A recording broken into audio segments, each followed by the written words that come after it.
Vas-tu réussir à résoudre ce problème de maths et de confiture?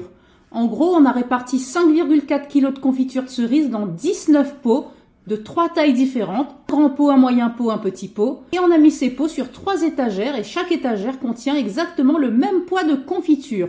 Question, quelle est la contenance de chacun de ces 3 pots? Eh bien, on a 5,4 kg de confiture en tout sur 3 étagères et réparties de manière équitable. Si on fait 5,4 divisé par 3, cela nous donne 1,8 et donc chaque étagère contiendra 1,8 kg de confiture. Puis, je vais noter X, la contenance du grand pot, Y du moyen pot et Z du petit pot de confiture. Et je vais regarder ce qu'il y a sur la première étagère. Il y a X plus 2Y plus 3Z et c'est donc égal à 1,8. Je recommence pour la deuxième étagère. J'ai 5Y qui est égal à 1,8. Et enfin, sur la troisième étagère, j'ai 2Y plus 6Z qui est égal à 1,8.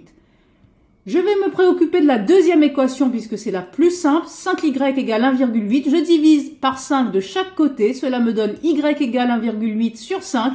Et je trouve Y égale 0,36. Donc, le moyen pot contient 0,36 kg de confiture. Puis, je m'intéresse aux deux autres équations. Je vais remplacer Y par 0,36. Je vais obtenir ces deux équations et je vais me préoccuper de la dernière.